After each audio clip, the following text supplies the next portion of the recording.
নমস্কাৰ বন্ধুসকল, আজি যিটো টপিক লৈ উপস্থিত হৈছোঁ সেই টপিকৰ ওপৰত ভিডিঅ' নবনাওঁ বুলি ভাবিছিলোঁ, কিন্তু ভাৰতীয় সংবাদ মাধ্যমত যি ধৰণে প্ৰচাৰ হৈ আছে তাকে দেখি এই টপিকৰ ওপৰত ভিডিঅ' বনাবলৈ বাধ্য হ'লোঁ। ভাৰতীয় ক্ৰিকেট প্ৰেমীসকলৰ কাৰণে এটা ভাল খবৰ যে ৰাহুল দ্ৰাবিড়ৰ পুতেক সুমিত দ্ৰাবিড়ে ভাৰতীয় দলৰ যি অষ্ট্ৰেলিয়াৰ বিৰুদ্ধে হ'বলগীয়া আণ্ডাৰ-19 ODI সিৰিজ আৰু 4দিনীয়া মেচৰ সিৰিজ আছে, সেই সিৰিজত স্থান পাইছে আৰু দুয়োটা দলতে স্থান পাইছে সুমিত দ্ৰাবিড়ে। আৰু এয়া এক ভাৰতীয় ক্ৰিকেট প্ৰেমীৰ কাৰণে ভাল খবৰ। কিন্তু ভিডিঅ'টো বনোৱাৰ মেইন কাৰণ হ'ল যে সুমিত দ্ৰাবিড়ৰ ওপৰত ভাৰতীয় সংবাদ মাধ্যমত যি ধৰণে প্ৰচাৰ কৰি আছে যে সুমিত দ্ৰাবিড়ে কিমান সোনকালে ভাৰতীয় দলত স্থান পাব আৰু কিমান সোনকালে দেউতাকৰ ৰেকৰ্ডবোৰ ব্ৰেক কৰিব, ইয়াৰ ওপৰত যি ধৰণে টপিক লৈ ভিডিঅ' বনাই আছে ভাৰতীয় সংবাদ মাধ্যমত, আৰু ইয়াৰ পৰাই যেন হয়তো সেই যুৱ খেলুৱৈগৰাকীৰ মেণ্টেলি প্ৰেছাৰৰ সন্মুখীন হ'ব পাৰে, যাৰ কাৰণে সেই সংবাদ মাধ্যমত মই ৰিকুৱেষ্ট কৰিছোঁ যে তেনেধৰণৰ ভিডিঅ' নবনাওক আৰু সুমিত দ্ৰাবিড়ৰ সৈতে তুলনা কৰিব নালাগে। আমাক আৰু এজন ৰাহুল দ্ৰাবিড় নালাগে। সুমিত দ্ৰাবিড়েই হৈ থাকিব দিয়ক, সুমিতক সুমিত ৰূপে গঢ়ি উঠিব দিয়ক, সুমিতক ৰাহুল হোৱাৰ কোনো প্ৰয়োজন নাই।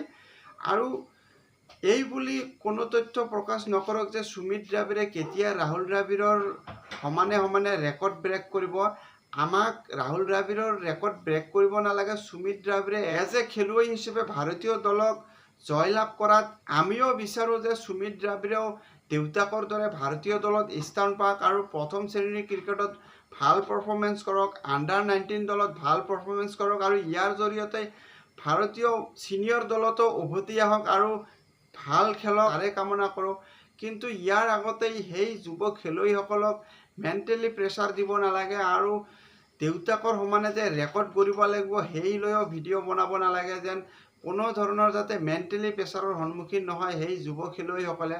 আৰু আমি সকলোৱে জানো যে সুমিত দ্ৰাবিড় এজন ভাল খেলুৱৈ, আণ্ডাৰ-14 আণ্ডাৰ-16 ষ্টেজতে ভাল পাৰফৰ্মেঞ্চ কৰিছে আৰু উপৰ্যুপৰি ডাঙৰ ইনিংছ খেলিছিলে আৰু স্কুল লেভেলৰ ক্ৰিকেটত ভাল ইনিংছ খেলিছিলে সুমিত দ্ৰাবিড়ে, যাৰ কাৰণে আণ্ডাৰ-19 ক্ৰিকেটত স্থান পাইছে। আৰু ভাৰতীয় আণ্ডাৰ-19 দলত যি খেলুৱৈয়ে স্থান পায় অতি সহজতে স্থান নাপায় আৰু বহু কষ্ট কৰিব লগা হয়। আৰু সুমিত দ্ৰাবিড়ে জানে যে ভাৰতীয় দলত কি ধৰণে আহিব লাগিব আৰু তাৰ কাৰণে সুমিত দ্ৰাবিড়ে সেই মৰ্মে নিজৰ প্ৰদৰ্শনেৰে ভাৰতীয় দলত স্থান লাভ কৰক, আমিও তাৰে কামনা কৰোঁ। আৰু সকলো জাৰ্নেলিষ্টসকলকো মই অনুৰোধ জনাওঁ যে সুমিত দ্ৰাবিড়ৰ ওপৰত কোনো ধৰণৰ প্ৰেছাৰ প্ৰদান নকৰক আৰু আমি সুমিত দ্ৰাবিড় ৰূপেই বিচাৰোঁ, আমি সুমিত দ্ৰাবিড়ক ৰাহুল দ্ৰাবিড় হিচাপে নিবিচাৰোঁ। সুমিত দ্ৰাবিড়ে সঁচাকৈ এদিনত ভাৰতীয় দলত খেলিবই আৰু ইয়াক লৈ আমি ইমান জল্পনা কল্পনা কৰিব নালাগে। আৰু সুমিত দ্ৰাবিড় অতি সোনকালে অতি কম সময়তে ভাৰতীয় দলত স্থান লাভ কৰক, আমি তাৰে কামনা কৰোঁ। আৰু অষ্ট্ৰেলিয়াৰ বিৰুদ্ধে ODI শৃংখলা আৰু 4দিনীয়া যি মেচৰ শৃংখলা আছে এই শৃংখলাটো সুমিত দ্ৰাবিড়ে ভাল পাৰফৰ্মেঞ্চ কৰক আৰু ইয়াৰ জৰিয়তে IPL দলত স্থান লাভ কৰি ভাল প্ৰদৰ্শন কৰি অতি শীঘ্ৰেই ভাৰতীয় দলত স্থান লাভ কৰক, তাৰে কামনা কৰি ইয়াতে সামৰি লওঁ।